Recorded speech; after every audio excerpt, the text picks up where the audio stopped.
Welcome back to the 990 podcast. Hello, everybody. Welcome to episode 4 of the 990 podcast. I'm your host, Jay. I'm Ray. Perfect. What do you think, Ray?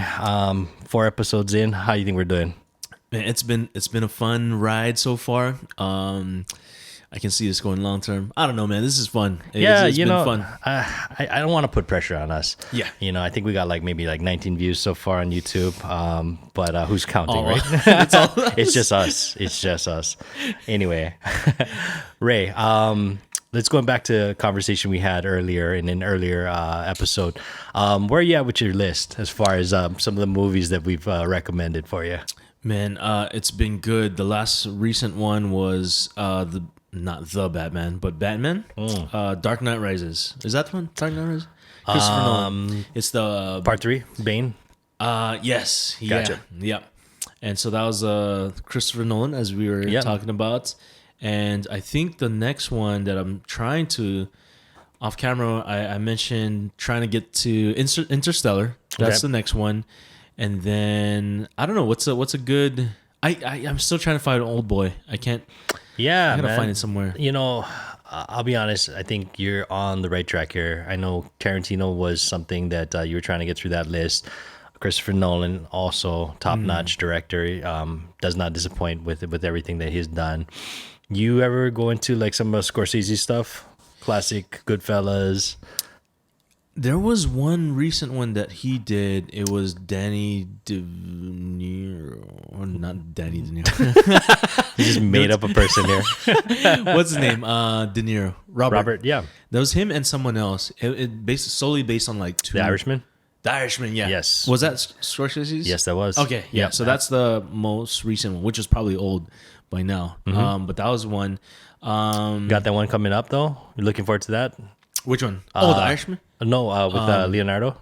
Oh, yeah. Something Moon. Killers of the... Yeah. Killers of the Blue Moon or something. I'm messing this up. But it's a story with... based on some Native Americans, right? But yeah, that looked good. Killers of the Flower Moon. Flower Moon. You got it. Killers Flower Moon. Okay. Yeah. That's one I'm looking forward to. I might check that out on theaters just because now the movies that you recommend, I'm always watching them, and I'm like, after I watch them, I realize, man, I should have watched this at the movie theaters. Yeah. Well, what's the last movie you saw in the theater? The one that I remember was Little Woman. Is it Little Woman?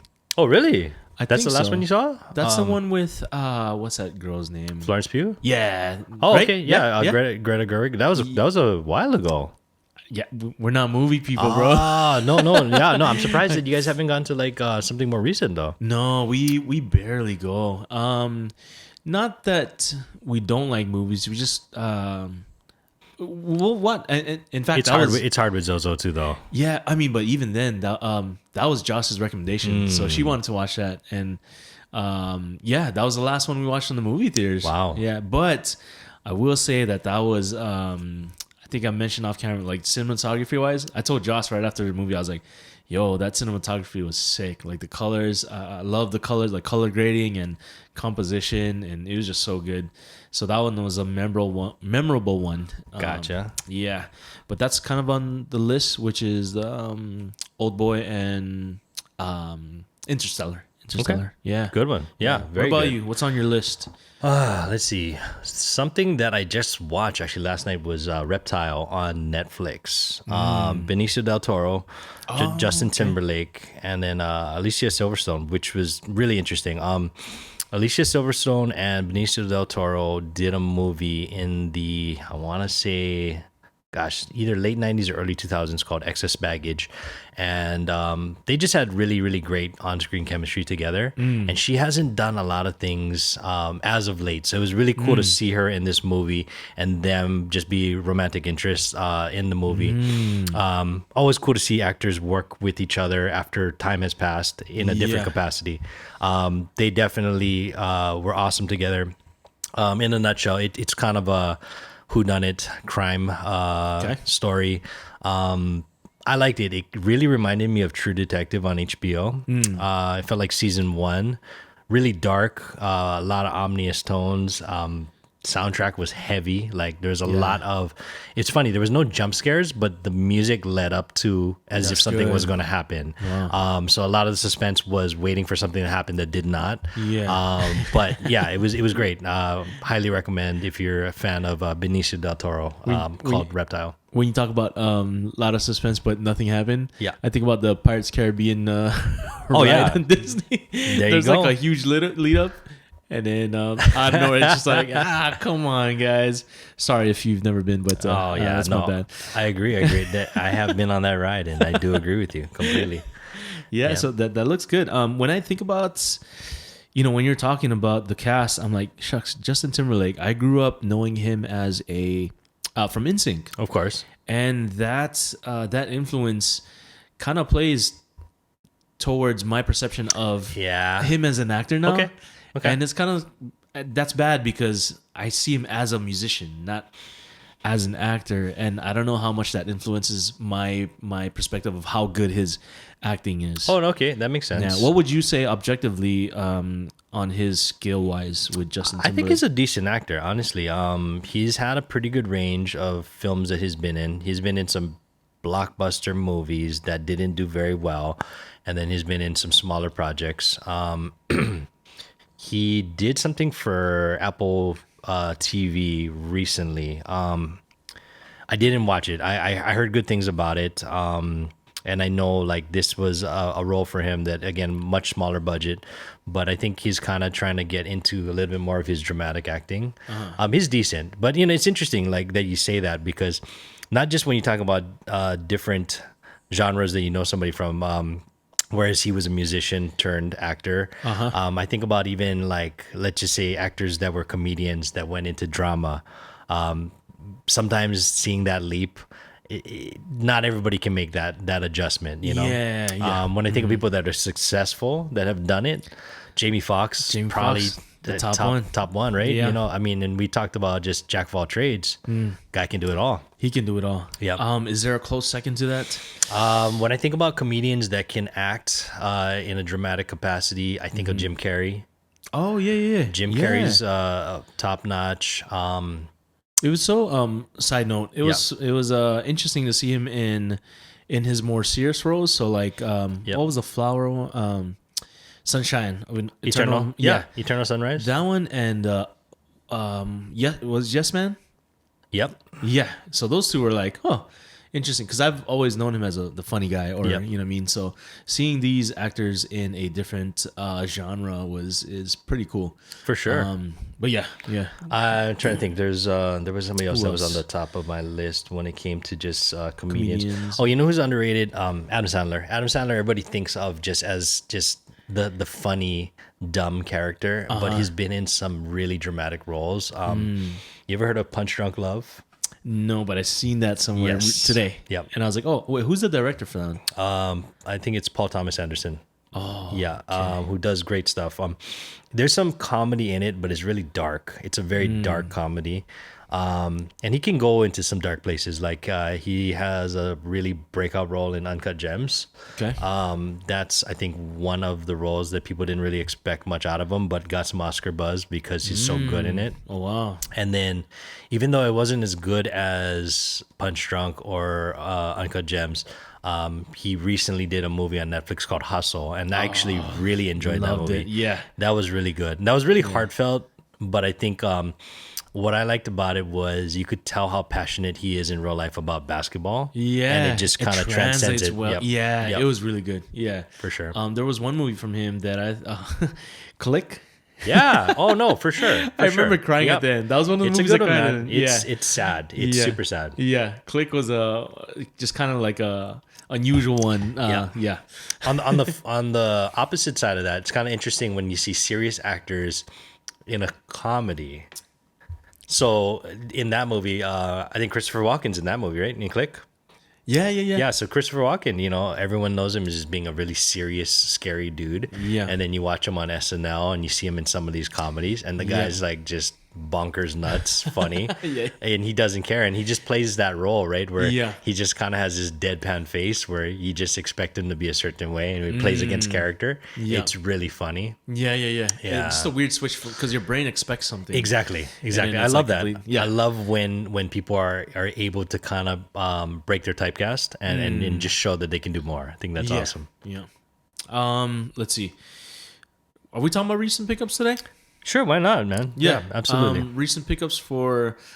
I always look at my Amazon list because Yeah, that's yeah. mostly where I buy from. But nothing so far on my end. Really? Yeah. I'm gotcha. trying to think. I mean, you know what I'm trying to pick up is a rain. So I not collect. Maybe I should say I like rain spooner stuff. Okay.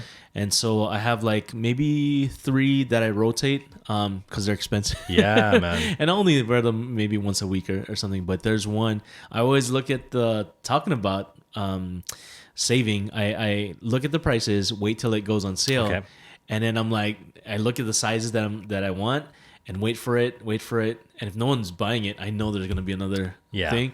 And so to this morning, they just posted another get 25% off. There you go. And You just so I gotta was wait. like, yeah, just gotta wait. But that's gonna be my pickup. Is there a certain pattern on this one, or do you wait for the collaborations? Oh yeah, because no, this one's just kind of like a nice pattern. Got it. The last pickup from them was a Snoop, not Kikaida, Ultraman. No way. Yeah, Ultraman. They did a collaboration. I don't know how companies are able to do that with like certain. It's licensing. So a lot of it, just like any collaboration, you just got to have some type of licensing agreement between the companies. But it's interesting. I know when you think about like Aloha shirts, how diverse they've become, where they're just trying to hit all types of audiences. Yeah. I saw a Marvel collab that they're doing. I think it's an X-Men one. Yeah. Now it's kind of cool. I know Kahala, the brand Kahala's done some stuff. My boy Lucky, who's my tattoo artist, he actually just did a collaboration with them too. I seen that. Yeah, Yeah. I seen that. Yeah, That was sick. Sold out. I didn't get one, sucker. Who else did one? Truest Yes. did one with. Was it Rain Spooner or someone else? Might have been either Kahala or Rain Spooner, but yeah, Yeah. I think it's great. I mean, you look at just kind of a culture clash, but it's kind of cool because there is a crossover there. There is a crossover now, For and sure. I think that's the right play. I mean, when you think Yeah. about collabs, I heard this somewhere, but Gucci and Prada and all these huge brand names, they were never. You would never see them partnering with street people, Yeah. right? Streetwear. Streetwear. Yeah. Yeah. But then these days, those are the main people you got to hit. Yeah, and you got the Louis Vuitton forces that just came out recently. I know Gucci's got like a project with Adidas, so it's kind of Nice. cool because I think they're recognizing, number one, the market share is there, right? So Yeah. you got the hypebeast culture that's gonna go after just the name brands. Yeah. But you also have the people that grew up in the sneaker era and now have more of a income, like a more of a disposable income to spend money Yeah. on some of these products, right? Yeah, and I think that's a perfect route for the local companies to do that. Yeah. But that's why, I mean, with Aloha shirts, not just money wise, but if you look at the way people dressed, it's kind of cool to see something that they might have been very interested in as a younger person, and then now they might have changed their style of dress, but you can still have hit that. that. Exactly. Yeah, So yeah. that demographic, it's interesting that they're kind of creating that as we speak. Yeah, when we talk about this right now, I'm thinking of for businesses when they look at the audience, if they look at the audience prior to that when growing up, there's a group of people that are now older that have the money to purchase these things. Absolutely. And I think it's a good route to hit that target. You look at like sneaker culture in general. I think they're probably selling more towards middle-aged people now, mainly because now you have the money to spend on the shoes that you couldn't get when you were younger. Exactly. I Right. think that's what people need to start. Well, businesses need to look at. For sure. Yeah. What's your any recent cops? Recent, I got really lucky. I got the friends and family link to the Born and Raised SB Dunks. Can you expand on Born and Raised? Yeah, man, absolutely. Honestly, my favorite brand. I streetwear is a huge part of my life, and I think for me, when I think about the best brands, there's the ones with the best story. Born and Raised is one of those really dynamic stories. Just kind of not going too far into it, but the co-owner actually recently passed away, this guy named Spanto, and he's just lived such a storied life. He grew up in Venice, so born and raised, is based out of Venice, and it was more the lifestyle and just the merging of cultures. So, you look at the surf skate culture, they had the gangbanging culture, everything that kind of culminated where you had this group, this area that didn't really fit into one box. You had guys that just were in the midst of everything, graffiti, all of this stuff. And that's the world that he knew. He got locked up, got out of jail, almost died a couple of times. He's been shot multiple times, but got locked up, got out of jail, cleaned up, and decided, you know what, I wasn't gonna, wanted to do something a little bit more productive with my life. Started the brand, hooked up with his partner Two Tone, and from there they kind of just made this running where they were like, okay, we're gonna swing for the fences with this. Wow. As soon as they started getting up and running, got diagnosed with stage 4 cancer. Frick. Crazy. So the first few years of this brand just starting to formulate, the guy was basically just through chemotherapy. And, they said that even though he physically couldn't do much, his mind was always on 100, thinking about what he was going to do with this brand once he got healthy. And then he beat it. He got into remission and he beat it, like against all odds, beat cancer. And he had a really rare form of leukemia, I believe. So after that, he just went full tilt, and they went from selling T-shirts, just basic logo tees, to collaborating with the NFL. They have major collaborations with the MLB, NFL. They've done all of these major partnerships where you just see them everywhere. And then the last project Spanto actually worked on was this Nike project, and this was really dear to him because he grew up skating. So the Nike SB dropped, and it's controversial, to be honest with you. A lot of people took L's on this, and I don't want to be the guy to brag, but I didn't. Hey, let's go. This is the first time that this has ever happened for me personally. I got an email the day before the drop that said, like, hey, keep posted on your email. You're going to get a link the next morning. And this is basically just customer appreciation, customer loyalty program. That meant a lot to me. I've spent a lot of money with the brand. Obviously, I know quite a bit about it because, again, I really latched onto that story. Again, fast forward, all of this happened, and sadly, he passed away in a car accident. A few months back.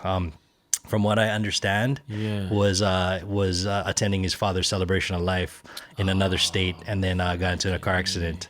So his father had passed recently, and then he had died tragically in a car accident. So all of this is happening. They had all of these cards in the air, and then now is kind of like everything just kind of falling into place, even without him. So they're really just trying to carry the brand on as a legacy to him. So I got this link that said, hey, you got to log in at this time. You're going to get a password. Went in the next morning. No issues whatsoever. Usually a site will crash. Something crazy will happen, right? Went in, got everything I wanted, bought it. Boom. It's actually shipping now. And, the resale on these shoes, there's a lot of hype. I think when the general public, they did the general release, sold out instantaneously. I think bots got to them, unfortunately. And there was a lot of criticism of like, hey, you guys didn't do any bot protection on this stuff. And not that I don't sympathize for that, but the fact that they took care of their loyal customers first, that's all that matters. I mean, it got to the people that really support them. So, I mean, I'll take that. I'll take that W for sure. But that was my most recent pickup. And then tomorrow I gotta wake up early, 4 a.m, trying to get these Carhartt New Balance 990s. Last podcast, I was just talking about how I've become less superficial, and here I'm talking about shoes again. In a healthy way. I'm sure there's parameters. There are. And, like we said last time, I think if you're buying things for you and not for others, that's the main thing, right? So those born and raised mean a lot to me. I'm probably never going to wear them. Honestly, not my style. That shoe is not my style at all, but I'll keep them. I don't ever remember you wearing Dunks. Those are lows, right? Yeah, they're the SB Dunks.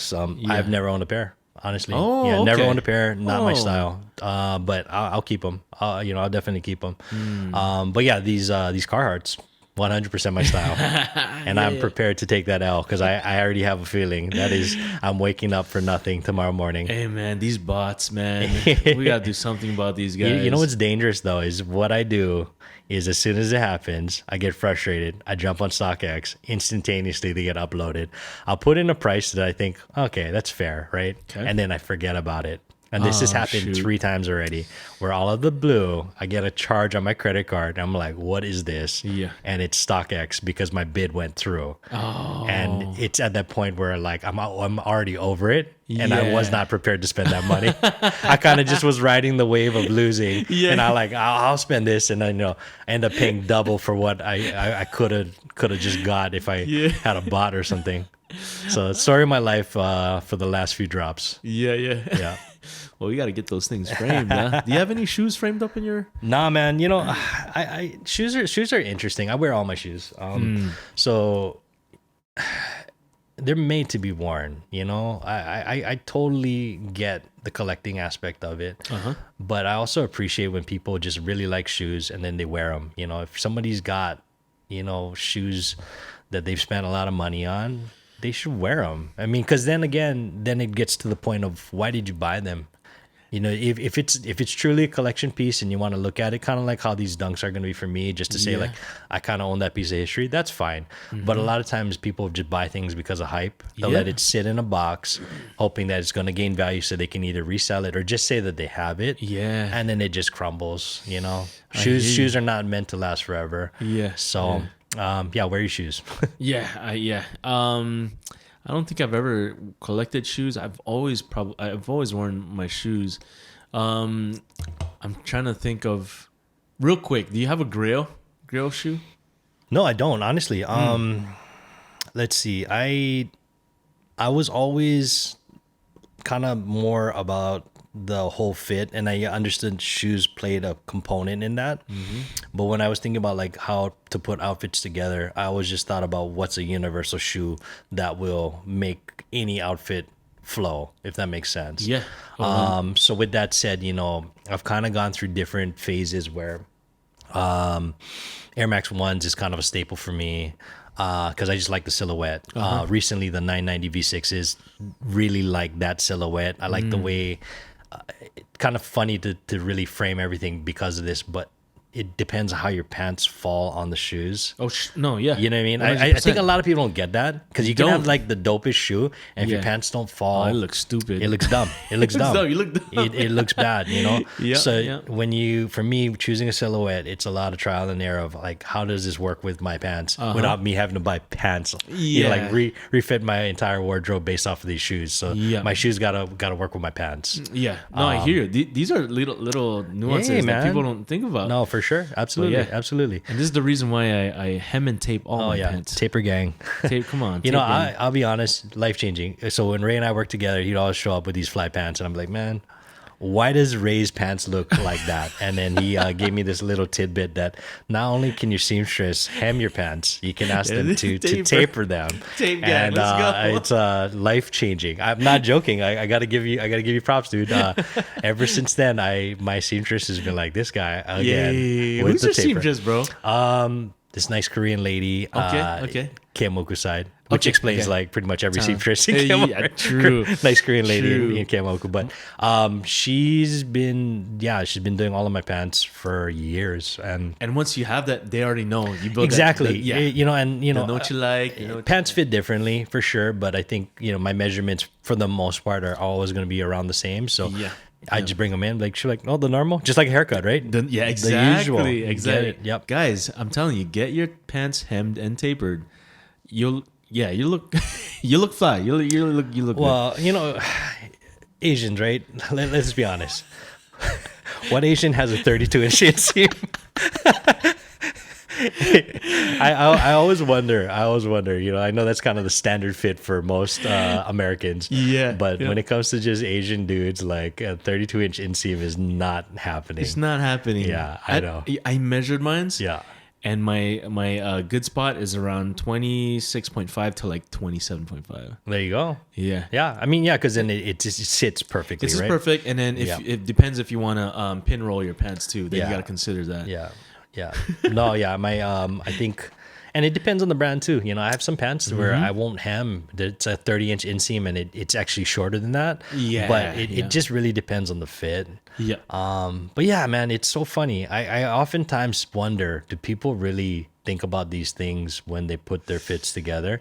And I don't know if they do. I think sometimes people are just like, oh, I spent a lot of money on this, but they look sloppy. I don't think they do. Yeah. And I think that's the reason why they have I found out that there's a business where they help you style yourself, like find your style. Interesting. And I'm like, man, I feel like I could do that, but it takes a long time. Well, you know, what's kind of cool about just the different styles and how they've evolved is I look at a lot of guys that kind of just transition from just straight up streetwear and just hype brands, and then they look at more staple pieces where it's just very basic. I know Gorpcore is big now. You heard of that? What's Gorpcore? It's like this is my shit. So it's basically guys that wear a bunch of outdoors stuff that do not do stuff outdoors. Yeah. Wait, why is it called Gorpcore? I don't even know where it comes from, but it's really just kind of like That's so funny. Yeah, you know, it's the Patagonia. It's the North Face. You know, you can throw in the Carhartts and stuff in there too. But it's like you're dressing for an event that you're not gonna partake in. But it's just the style of, you know, I've been wearing more cargo pants than when I was in the Boy Scouts, and that's kind of wild to me. You know, like I all my pants are cargo pants now. I got hiking boots. I don't hike. Like, you know, like I don't know. Like my jacket game is crazy. Oh snap! But we live in Hawaii, so what are you gonna do with that, right? I know. I wish it was a little colder here. Yeah, I do too. I do too. Just because you can style a bunch more. Your clothes range get wider and wider. I mean, and don't get me wrong, that stuff can be pricey too. But like, I'm not joking, Ray. Like, I'll go to Target and I'll find like plaid shirts. I'll be like, this is awesome. You know, like, and I don't care anymore. Yeah. I don't care. You know, like I think before, I would be like, oh, it's not a name brand. I don't want to wear this. You know, now I really don't care. If it looks good, I'm like, I can style this with something. Yeah. I'll find something to work with, right? Yeah, we don't care. We're going to Costco. Get those even Kirklands are a thing now. Yeah. Did you watch that comic, Sheng Wang? No, yeah, I've watched one of the specials. Did you watch the Netflix Costco one? Yeah. Hey, how relatable was that? Yo, I was like, yo, man, I saw some stuff at Costco that I would run with. Yeah. There's these Kirkland signature embroidered. Yep, the crew necks. Those are fire. They got the slides now. Did you see the slides? No. They're Kirkland slides. They're fresh. Yeah, they know what's in. They totally know. And you know what it probably is? They probably hired somebody that's kind of just knows the scene. Knows the market. Yeah. Knows the market. Yeah. And again, realizes the irony in it. Yeah. That people that are going to buy this are just like, oh, it's funny because it's Costco, but it's also cool. Yeah. You know, it's cool that it's ironic, right? Like, oh man, that's so corny that you're wearing Costco, but that's kind of cool that you're wearing Costco. Yeah. And it's weird how it becomes that. Yep. It becomes that, right? And based off of, I don't know, people do, I don't know. The Kirkland slides, man. Go check that out. I'll check it out. Yeah. There's a lot of, you have passions now and passions before. Yeah. But now the difference is we have money. Yeah, man. Okay, so last pod we talked about fears and we talked about like just aspirations, but part of just the aspirations and the dreams that we had, I thought this would be a really good topic to kind of tackle. If we thought about life, if money was not an issue, like what would you be doing? I always this is always a question. This is a question I always it always comes up with people, especially with business, because I mean money's involved, yeah. Right. But I always tell people that if money wasn't an issue, I'd be already doing this, and these things would be one, like podcasting. The other thing is helping businesses with their videos. Okay. And so I don't know, I just like, and the basis of that is just helping them, just watching them level up and just watching them grow and make profit and make their sales and whatever it is. I love being a part of that. And so doing short documentaries, that's another one. That'd be good. Anything that has to do with video, I think it's because I just want to get people's stories out, or I don't know, I like seeing people win. That's kind of like, if I had a bunch of money, I just find people that would need that thing. And Do you equate time?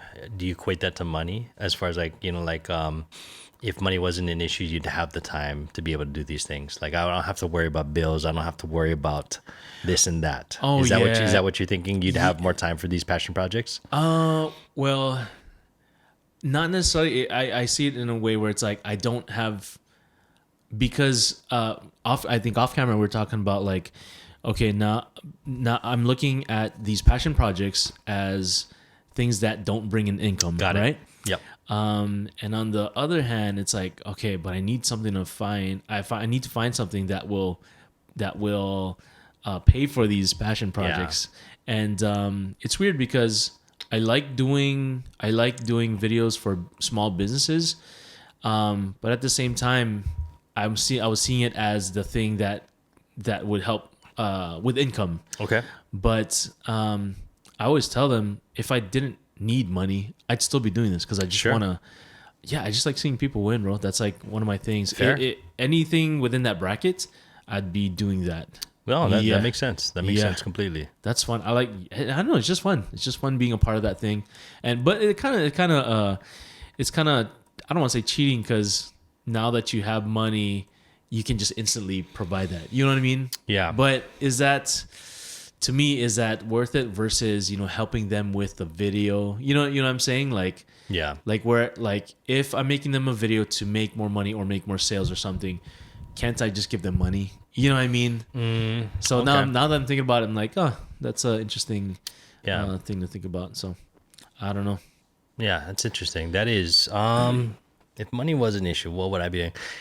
This is going to be a really safe answer, and I think that people would be like, yeah, this guy's lying here. But I don't know. I don't know if I would want to quit working. If that makes, yeah, I mean, I would want to maybe if there would be some type of way where I would be able to maintain the career that I have, but maybe at a part-time level or something where I would have more time to travel or spend more time with my family. I think that would be something. For me, again, I do unfortunately equate time with money. I need to be, I'm committed this time to my work so that I can have income to be able to do things. But unfortunately, that is 3/4 of my life. You know what I mean? I would want to flip that where, like maybe I'm working a quarter of the time and 3/4 of my life I'm able to just spend with the people that mean the most to me. But yeah, I don't know. I like what I do. Actually, I love what I do. We had discussed just how much fun I have and how many amazing people that I've met through work. I think I would need some sense of normalcy. Let's just say I hit the lottery, just hit mega bucks, right? Of course, people would look at me cross-eyed if I stayed at work, but what else would I be doing? You know what I mean? Like maybe I'd drive a Lamborghini to work, but aside from that, I'd still want some kind of purpose. Yeah. I think I need structure. I need to be able to wake up and know that I have to be somewhere.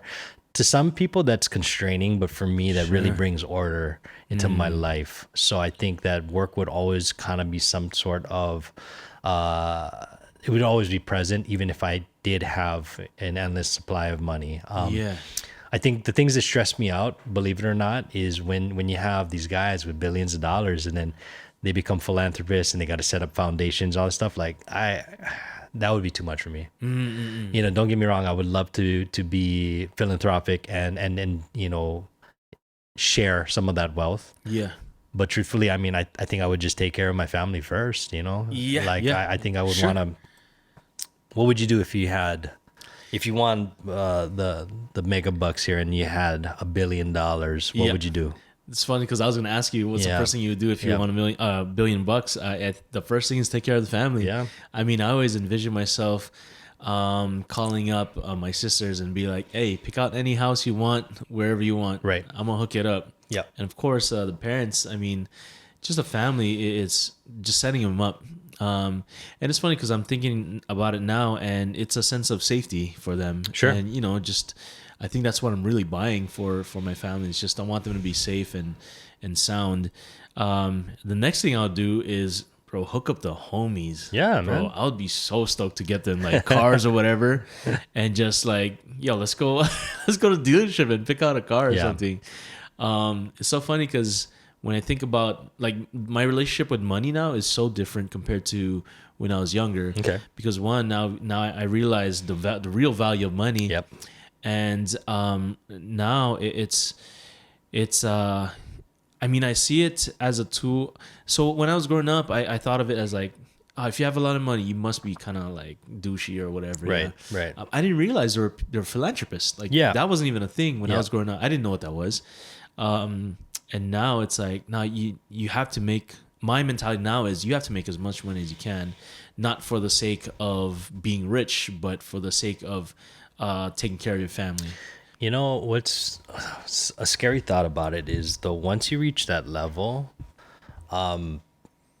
you yourself may never ever run out of money, but once that machine has been established, it's almost as you have to continue to generate income to sustain that, for posterity, for generations to come, right? You think about like these millionaires, billionaires that have all the money in the world, and they themselves will never run out of money. Yeah. But for some reason, they continually work or try to, further that money. And part of me is, part of me understands it because again, sadly, $1 million isn't what it used to be. It's not, I mean, $1 billion is a lot of money, and most people will never, ever see that type of money. But at the same time, like, again, depending on what your network is and the amount of people that you're taking care of, you got to find a way to sustain that. You hear about people that, unfortunately, they come into fortune, they spend it all off the bat, and they don't have any type of infrastructure in maintaining that wealth. It can disappear instantaneously. You just make the wrong decisions. And it's gone.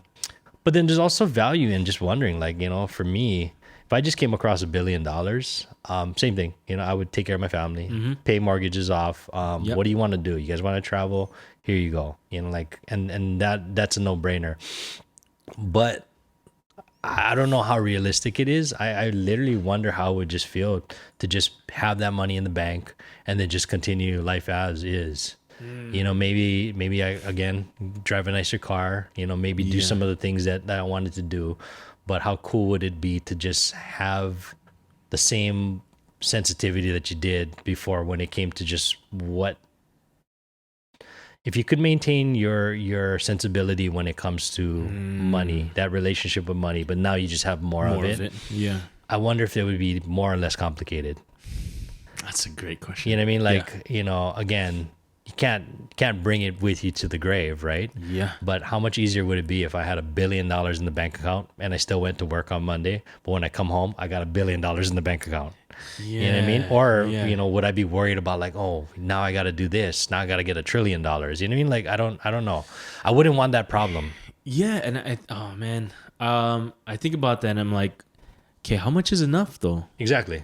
And in my head, my end goal is not that bad, bro. I just want so my thing at the end of the day, I want to make Joss a stay-at-home mom, or give her the option to. And make at least, I don't know, 10 to 15 grand a month, bro. I'll live. Passive I'm fine income. with that. Yeah. I'm totally fine with that. And I don't see the need to. I mean, for the purposes of taking care of the family, that would probably be the next bracket of why I want to make more. Sure. But man, I'm simple. I just want like a house with a backyard and nothing crazy. But and like you said, would that cause problems in terms of like having money and not problems, but I don't know. I think that if you had a clear expectation of what your goals are and you're able to meet those goals consistently, that's all that really should matter. I think what comes into play, unfortunately, is everybody else's expectation for your money, whether it's handouts, whether it's like, oh, you should donate to this cause, or you should set up this foundation, or you should do that. Like, that's when I think it starts spiraling out of control. If that wasn't part of your plan for your wealth, I think that's where you start to see things unravel. And I think that's kind of where I would be a little bit worried for myself. And I think maybe that's where that idea of just having some type of workflow where there is a normalcy where, hey, it's silly that this billionaire is working at this place. I still think it would be cool just knowing that, hey, I still enjoy doing this. Yeah, I just don't got to worry about money now. Right, You know what I mean? And that I would hope that would be the only thing that changes, but I'm sure it's not. It's a hypothetical that we will never face. But as far as your goal to just find some type of passive income, very achievable. Yeah. What's your game plan? What would you say? What are the things that you got in place now that you think you can move towards that? So I think AI is a big part of it in terms of like what the tool can be used for. Okay. And so there's just lots of possibilities. And I think, online, I always tell people this, there's no reason why, there's no excuse now for making money or that you can't make money because the internet is just, and I'm late to the game. I'm super late to the game. But there's so much money to be made online. And there's just so many avenues that you could look into. I mean, you're talking drop shipping, Amazon affiliates, YouTube sponsorships. And I'm looking at it from a lens of it being possible now versus before. I would just kind of see all these things and be like, oh, that's cool. Like, that's just from a spectator's standpoint versus like a potential business owner.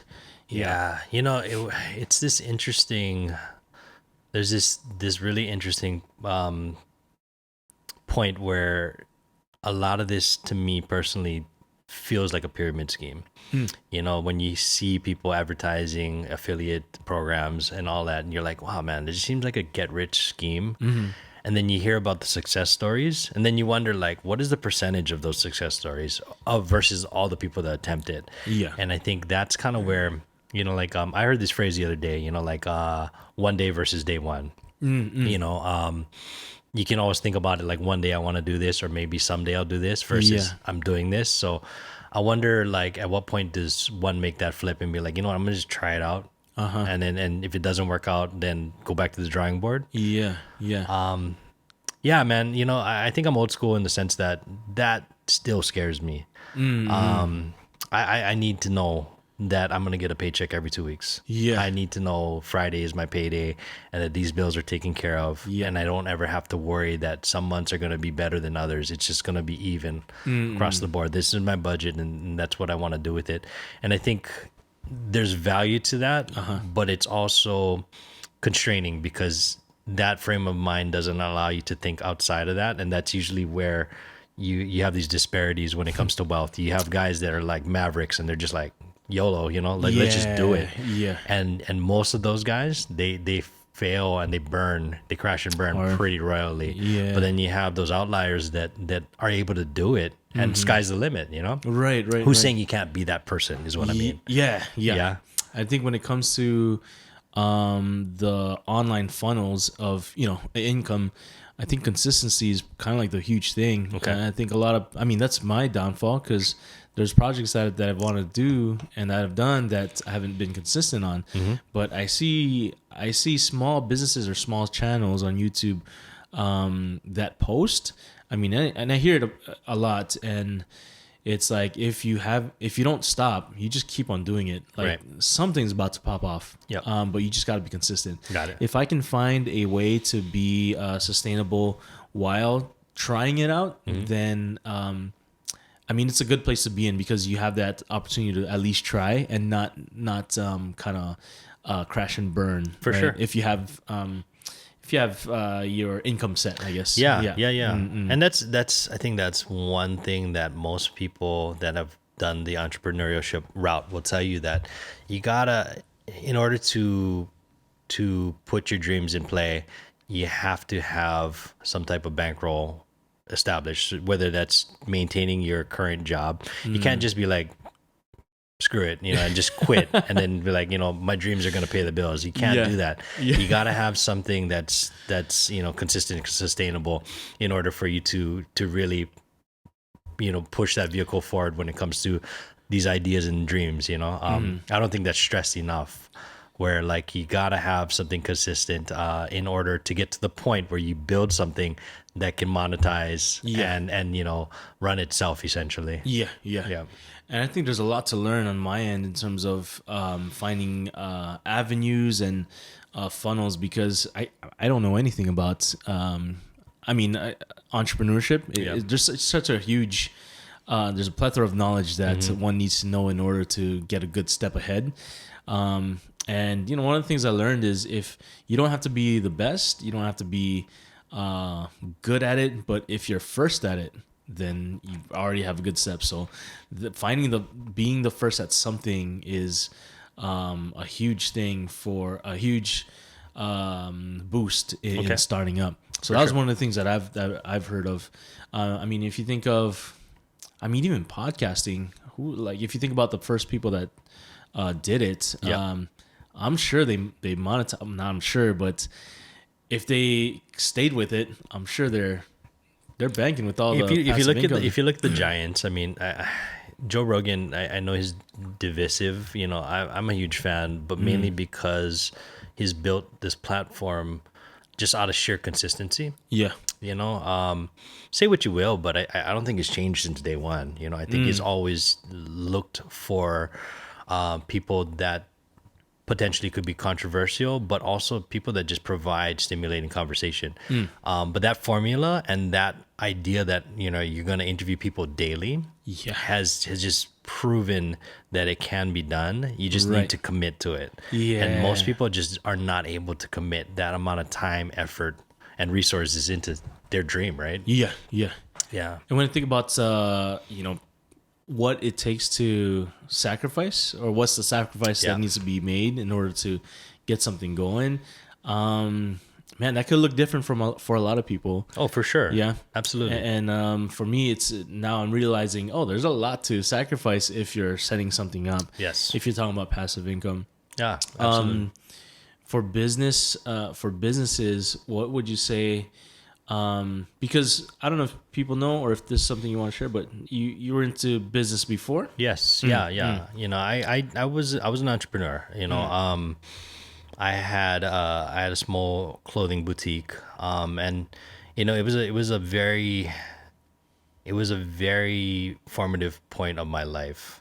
I don't regret anything. It didn't turn out the way I wanted it to, I'll leave it at that. But at the same time, like, I think it was very important because it really helped establish this version of me. And I feel like I needed to go through all of these things as far as just learning experiences and life experiences to kind of get to this point where I am the person that I am now, that I believe is probably the best version of myself, at least for the moment. Sure. But yeah, there's a lot involved. I bit off more than I could chew. It starts with a dream. You got to have an idea. And then from there, you need to be able to execute. And I think everybody has the ability to dream. Everybody is an inventor and a creator, and in their minds, the most ingenuitive person in the world. But how many people are willing to really put that pen down and then figure out next steps of how you're going to execute this? Like, how many people will actually build a business plan? Think about like 5 years down the road. How many people think about like, okay, what is it going to take to start this up?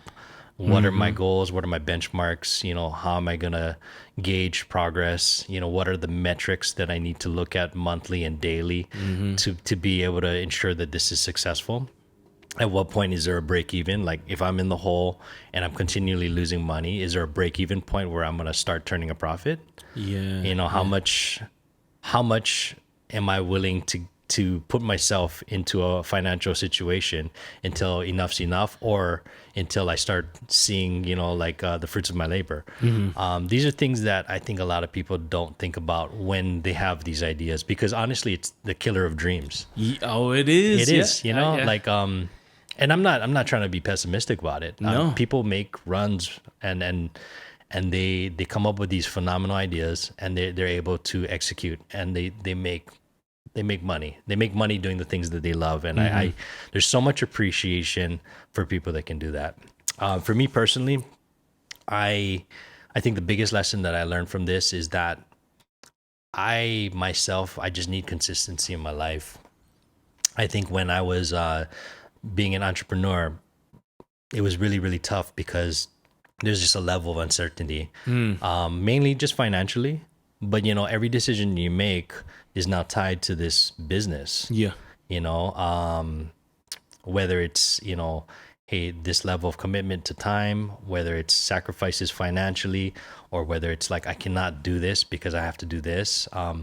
There's just push-pull relationship that you just have with your business, and you're tethered to it, Yeah. So, I mean, without going into all the details, like for me, I think they got to a point where this thing that was supposed to be so much fun, it wasn't fun anymore at all. I wasn't enjoying it. And, maybe that was really immature for me to think about it that way. I think everybody thinks that if you have a passion behind something and you put everything into it, that you should have fun while doing it. And truthfully, it's not fun. It's not always fun. I think once you get to the point where you're able to really see some of the benefits of that work that you've put in, maybe then it gets fun. But even then, there's other problems you got to worry about. Like, how am I going to continue this? How am I going to sustain this? And there was a lot that was involved. I think when I walked away from everything, I was probably at my lowest, not just financially, but just mentally. It was draining, physically and mentally, I just wasn't healthy. I think that was not a good point for me. And it took me a long time to kind of just get back on track. And then I think the reason why I appreciate the job that I have now so much is it really helped me. It sustained me, not just financially, but it just surrounded me with people that made me feel whole again. I've shared this multiple times, but I met my wife through that work, and I've met just I've met so many important people in my life that have impacted me positively. But these are the things that I wouldn't have been able to have when I was running my business. Because now what it allows me to do is, now that I know that financially I'm taken care of, I'm able to focus more on other things. I have more time for myself. I have more time for others. I'm able to just say like, okay, that is work and this is my personal life. Just having that line of separation where it's not blended together. When you own a business, it's all one. It's a marriage. You're never clocked out. You're never clocked out. It's 24/7. So that's why I think for me, it's funny to say like I'm a worker, but that's me. I'm old school. I'll be the hardest worker that you have, and you can depend on me. But I think I just need that level of comfort knowing that I'm going to be taken care of as well. Yeah. That's crazy, because when you're talking about the reality of starting a business and the questions that you pose, or that you should pose. When I was taking up business online, I remember one of the assignments being, okay, the project is going to be writing up a business plan. Yep. And I was like, what the heck is this? Nobody writes business plans. It's like this antiquated practice. I mean, even some of the people that I look up to in business never formalize a business plan. And maybe it's not necessary for everyone. Yeah. But you got to have some kind of structure. Some type of structure. You need to have some type of framework of, this was the idea, but this is where this idea is going to make us money. And, unless you have that laid out somehow, you're bound to fail, because most times people are like, we'll figure it out. That's kind of where I was at, even though I had a business plan, the moment that things went sideways, like, you kind of just ditch that plan and then you go into survival mode. And that's not a good place you want to be at, right? I mean, no one really knows when you're getting into business, because from the idea, I mean, the idea portion of the business timeline, from the start, it starts with an idea. I mean, that's the romantic part about it. Oh, for sure. Yeah, because you see what your store looks like or your product, and you see how it helps people, and you see how it makes people feel, and that's your baby. You look at it, and that's the external part of it. But I mean, as humans, I never look at what the pain and the work and the toil that needs to happen. in order for someone to get to this product or this service. Yeah. And so I think that's where a lot of people fail. Myself, like what you're saying, it's no one really knows until you look at the business. Like even setting up an LLC, that could be a roadblock for some. It's daunting. I think the number one question I guess get asked is, like, where do I start? And that's kind of a loaded question. It's huge because some people skip to step 5. Like there's not a sequence of events that needs to happen. Because everything is going to be personalized depending on your situation, right? But yeah, it's daunting. To get a business established. To go through all the licensing, filling out all the correct paperwork, taxation, all of that fun stuff, right? Yeah. That in itself kind of takes a lot of the fun out of everything. You're like, well, I got to pay for this, or I got to, like, I'm going to get taxed on this. I got to submit this form every 4 months, whatever it be, like it's enough to stop the business. Yeah. Well, and again, you look at like the dreamers and the doers, right? Yeah. The dreamers, when you're faced with that level of work and commitment, you're like, okay, time for the next dream. Like, can I find another dream that's not going to be requires less of that? Exactly. Exactly. Versus the doers, and then you got the doers on the flip side. And I mean, I say this because I'm a doer, right?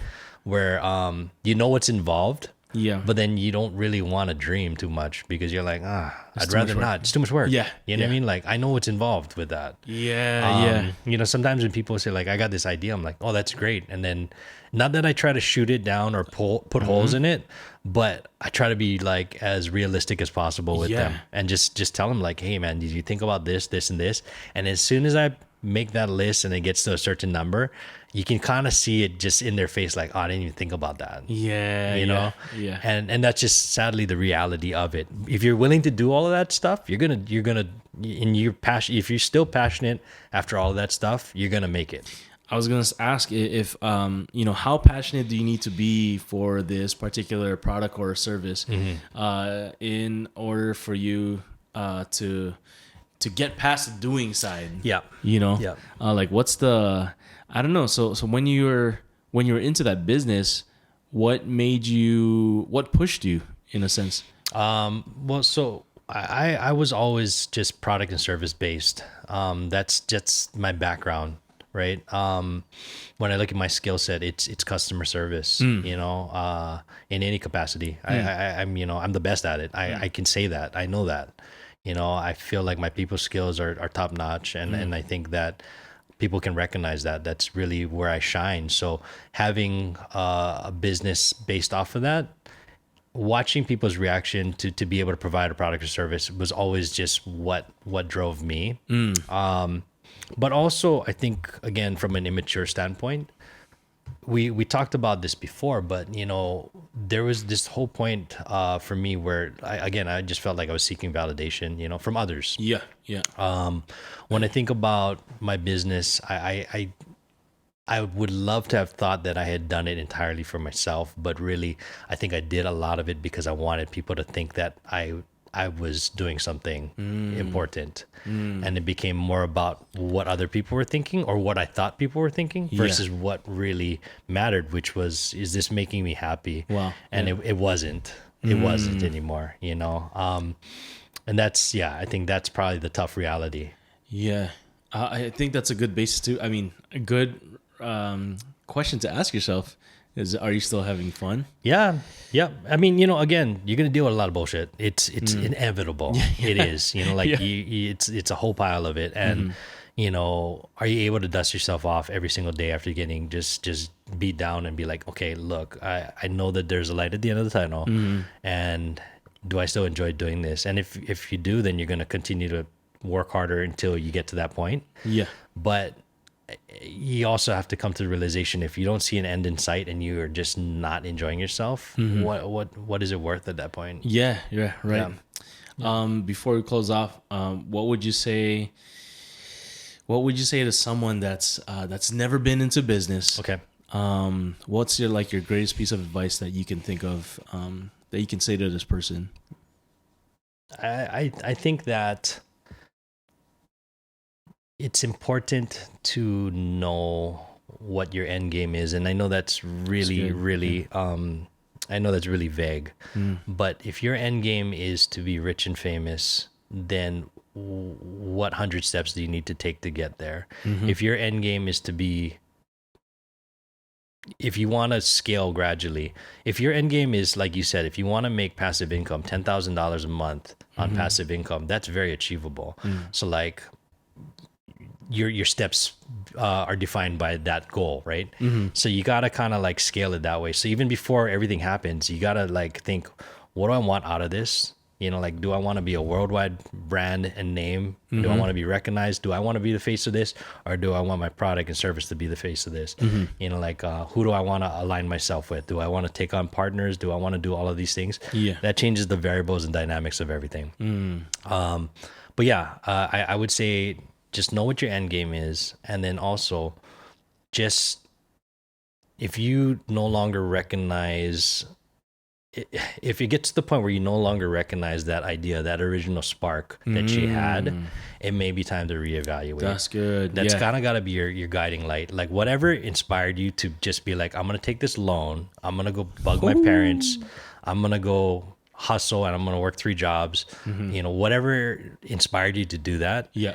If you get knee deep into all this other stuff and you no longer feel that emotion or that inspiration, you got to really reevaluate, because at that point it's just going to get so far gone that you're going to burn yourself out and it's not going to work. You know, takes money to make money. It does. It does. But with that said, you know, I have such high respect for people that dream and do. I really do, you know. Yeah, I mean, that's the person we're all striving to be, right? Doers and dreamers. Yeah, absolutely. But I'm sure that's a long road.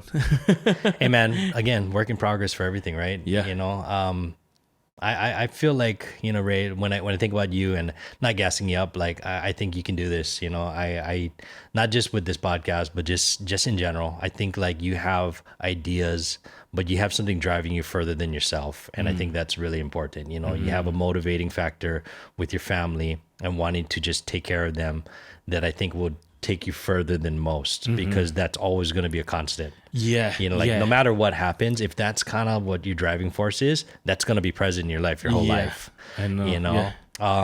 But yeah, man, you know, like I think, again, just make sure that you have a plan for yourself, you know? I love what you said about, you know, knowing your end game. Yep.